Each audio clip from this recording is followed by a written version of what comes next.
자, 3대 미술관에 관한 이야기 다시 한번 나눠보겠습니다.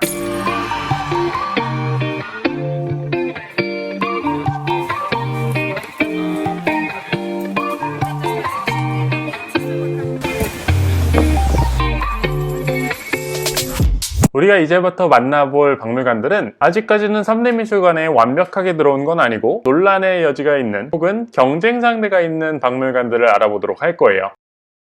첫 번째는 바티칸 박물관입니다. 바티칸 박물관은 뮤제오 바티칸이라고 불리지 않고 뮤제이 바티칸이라고 복수형으로 불리게 됩니다. 이 바티칸 시국이라고 하는 아주 작은 나라 안에 있는 여러 가지 박물관들의 모임을 혹은 미술관들의 모임을 뮤제이 바티칸이라고 부르고 있어요. 그래서 바티칸 박물관은 한 곳이 아니라 여러 개의 박물관의 연합이었다라고 생각하시면 될 것 같고요. 바티칸 박물관은 세계에서 가장 작은 나라인 바티칸 시국에 위치하고 있습니다. 1506년에 율리오 2세라고 하는 교황이 미켈란젤로에게 명령을 합니다. 라오콘 군상이라고 하는 것이 발견되었는데 우리가 사들일 만한 가치가 있는지 한번 알아보라 라고 말이죠. 그래서 미켈란젤로가 가서 봤더니 너무나도 뛰어난 작품이 있었고 그것을 자신이 복원하면서까지 가져오게 됐고 그것을 바티칸 측에서 구입을 한 다음에 벨베데레 정원이라고 하는 곳에 전시를 해놓고 모든 방문객들이 볼 수 있게 만들어 놓은 것을 바티칸 박물관의 시작이라고 얘기를 하고 있습니다. 미술은 흔히 권력과 경제력이 있는 곳에서 발전한다고 하잖아요. 그래서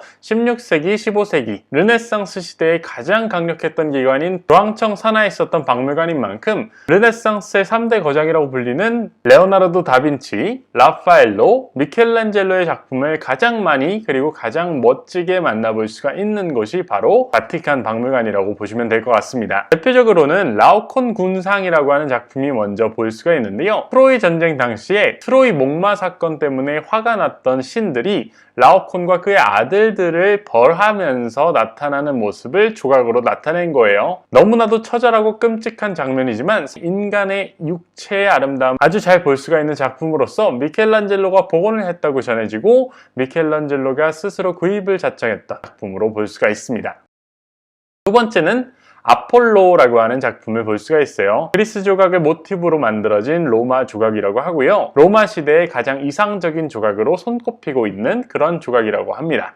세 번째는 아무래도 아테네 학당이라고 하는 작품을 빼놓을 수가 없겠죠. 르네상스의 정수를 그대로 담아놨다라고 하는 평가를 받고 있습니다. 르네상스라고 하는 것은 플라톤주의라고 하는 것에서 시작을 합니다. 플라톤은 모든 진리는 저 위쪽에 있고 실제로 우리가 진리의 모습을 볼 수가 없으며 우리는 그 진리라고 하는 것의 허상 속에 살고 있다라고 하는 주장을 했던 사람이에요. 제자였던 아리스토텔레스는 그것이 아니라 우리가 살고 있는 이곳 자체가 우리가 눈으로 보이고 모든 오감으로 느끼는 이 세상이 진리를 담고 있다라고 하는 주장을 했던 사람이죠. 아름다움은 어디에 있고 완벽함은 어디에 있으며 진리는 어디에 있는지 이런 것들을 연구하고 토론했던 사람들이 플라톤과 아리스토텔레스이기 때문에 다시 부활시켜서 만든 게 르네상스라고 하는 것이요.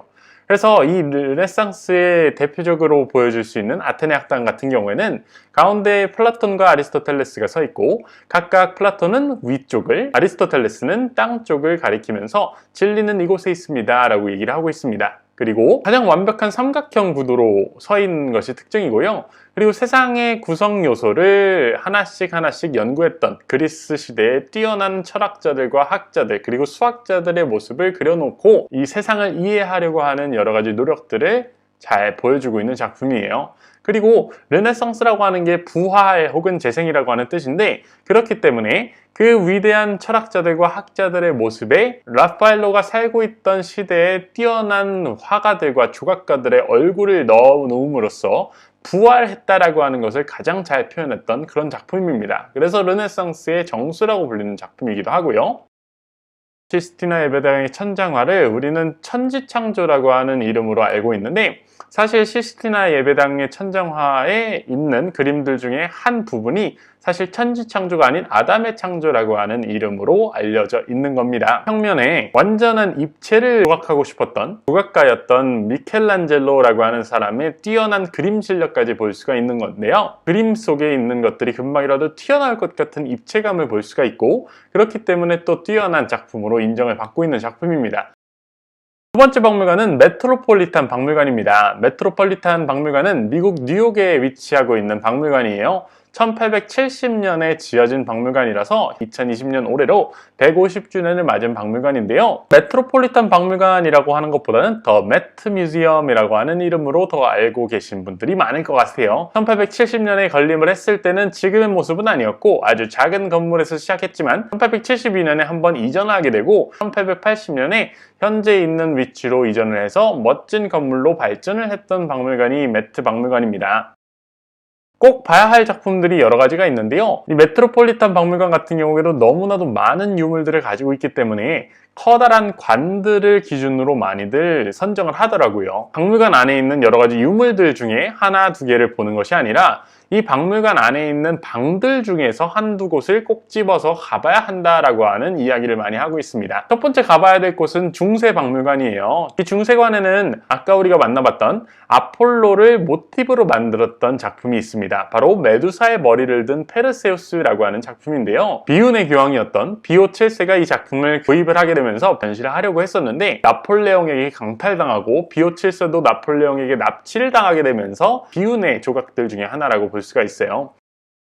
두 번째 작품은 이집트의 덴두르 사원입니다. 아스완 댐 건설에 미국이 크게 도움을 줬기 때문에 이집트 정부에서 고마움의 표현으로 미국으로 기증을 했던 작품이라고 볼 수가 있어요. 선물로 보내줬던 작품이죠. 아스완 댐이라고 하는 게 어떤 댐이냐면 이 이집트는 1년에 한 번씩 나일강이 범람을 하지 않습니까? 아직도 카이로 주변에 있는 근교에는 많이들 범람을 하고 있는 모습도 가끔씩 뉴스에서 볼 수가 있는데요. 이 나일강이 범람을 했을 때 옛날 농경국가 같은 경우에는 굉장히 좋은 미생물들과 좋은 광물들이 많이 섞여 들어오게 되면서 땅이 비옥해지고 결국에는 농사를 지을 수 있는 기반이 되었던 거예요. 그런데 나중에 1900년대, 1800년대가 되면서 이제 산업혁명의 여파로 도시들이 많이 생겨나게 됐고 도시들이 생겨나게 되면서 이집트에서는 나일강 범람이 큰 재해 중에 하나로 자리 잡게 된 겁니다. 그때 아스완 댐을 건설해줬던 게 원래는 영국에서 처음으로 시작했지만 나중에는 미국이 마무리를 짓게 되면서 감사함의 표현으로 이집트에서 선물로 줬던 건데요. 이 덴두르 사원을 어느 박물관에다가 놓게 될지에 대해서 경합이 벌어졌다고 해요. 그때 메트로폴리탄 박물관에서는 세클러 윙이라고 하는 별관을 따로 이 덴두르 사원만을 위해서 만들어졌기 때문에 결국에는 메트로폴리탄 박물관이 낙찰을 받게 되고 가져가게 됐습니다. 작품은 초대 황제였던 아우구스투스가 만들었던 걸로 유명한데요. 기원전 30년경에 마지막으로 이집트 왕조가 끝나게 되고 그 이후로는 로마의 일부로서 활동했던 게 이집트라고 하는 나라였어요. 그렇기 때문에 이거는 사실 로마인들이 만든 작품이기도 하지만 이집트에서 받았던 굉장히 중요한 유물로 메트로폴리탄 박물관에서도 가장 자랑 유물들 중에 하나로 전시해 놓고 있는 것을 보실 수가 있어요.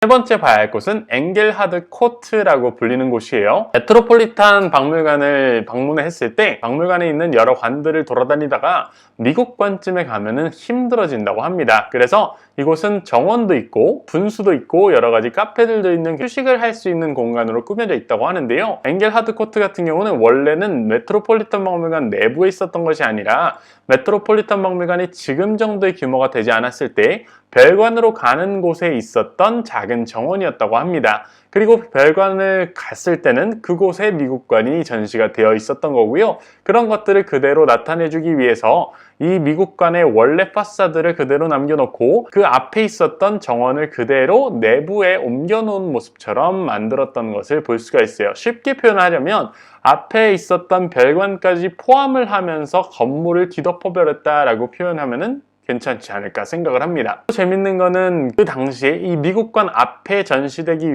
위해서 만들어졌던 가스등이 그대로 남아있는 모습을 볼 수가 있어서 그런 것들도 재밌게 볼 수가 있는 곳이에요.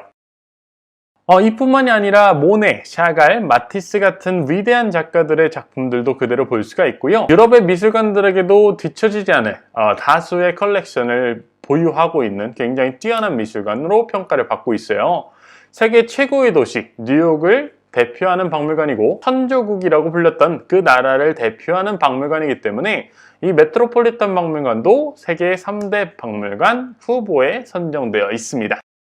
마지막 박물관은 에르미타주 박물관입니다. 러시아의 제2의 도시라고 불리는 상트페테르부르크에 위치하고 있는 박물관인데요. 겨울궁전을 중심으로 4개의 건물로 이루어져 있습니다. 에르미타주 극장이 있고 에르미타주라고 하는 건물이 있고 소 에르미타주라고 하는 건물이 있고 겨울 궁전으로 이루어져 있어요. 원래는 소 에르미타주라고 하는 이 건물만 박물관의 역할을 해줬었는데 현재는 겨울궁전이 메인 박물관이고 주변에 있는 4개의 건물을 다 합쳐서 에르미타주 박물관이라고 부른다고 합니다. 러시아의 고유 작품들이 굉장히 많은 곳으로 유명해요. 러시아 혁명 이후에 귀족들에게서 몰수했던 작품들을 전시했다는 점에서 루브르 박물관이 프랑스 혁명 이후에 프랑스 귀족들에게서 몰수했던 작품을 전시했던 거랑 굉장히 흡사하게 박물관의 역사가 시작합니다. 러시아답게 고대 시베리아 문명의 유물들도 많다고 하고 고대 이집트부터 그리스, 로마, 르네상스, 바로크, 인상주의 뿐만이 아니라 소련의 작품들까지 만나볼 수가 있는 정말 방대한 양의 전시를 하고 있는 박물관이에요. 총 가지고 있는 작품의 개수가 270만 점, 27km가 되는 직선 거리를 가지고 있는 전시관을 볼 수가 있습니다. 거의 대부분의 방이 금으로 칠해져 있어서 러시아 황실의 아름다움과 위대함을 그대로 보여주고 있는 박물관이라고 평가를 받고 있고요. 여기서 볼 수 있는 작품 중에 가장 위대한 작품은 제가 봤을 땐 조사를 해보던 중에 깜짝 놀랐던 작품이 있었어요. 황금 공작새 시계라고 하는 작품입니다. 8세기 말에 영국의 런던에 있는 한 시계공이었던 제임스 콕스라고 하는 사람에 의해서 만들어졌다고 합니다. 이 시계는요, 예카테리나 2세 여왕이 있었어요. 이 사람이 원래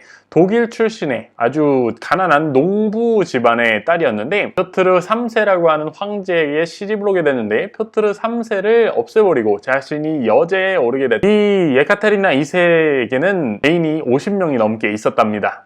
그 정도로 굉장히 방탕한 생활을 했던 사람인데 이 50명이 넘는 사람들 중에 하나가 영국까지 가서 이 황금 공작새 시계를 사와서 예카테리나 2세에게 선물로 줬던 거예요. 이 시계는 아직까지도 작동을 하고 있는 시계라고 하고요. 4시간에 한 번씩 꼬리를 펼쳐서 춤을 추면서 시간을 알려주는 굉장한 공학 기술이 들어간 시계라고 합니다. 현재는 보호를 위해서 일주일에 한 번만 작동을 시키고 있다고 하니까 여러분들이 운이 좋다면 움직이는 걸 보시면 좋지 않을까 생각을 해요.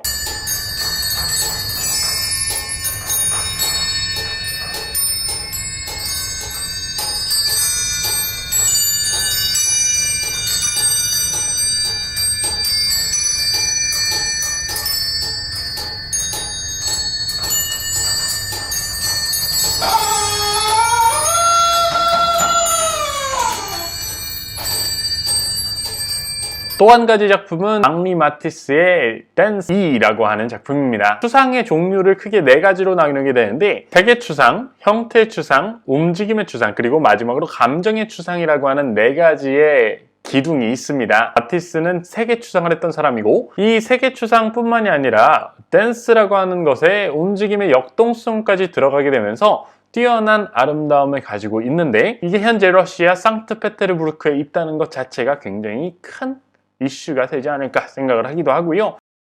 이뿐만이 아니라 에르미타주 박물관은 렘브란트의 돌아온 탕아라고 하는 작품을 가지고 있어요. 렘브란트가 워낙 뛰어난 화가라서 여러분들이 비하인드 스토리를 많이 모르시는 분들이 계실 텐데 많이들 아시는 반 고흐만큼 아주 힘겨운 삶을 살았던 사람입니다. 36살 이후에 아들들도 다 굶어서 죽고요.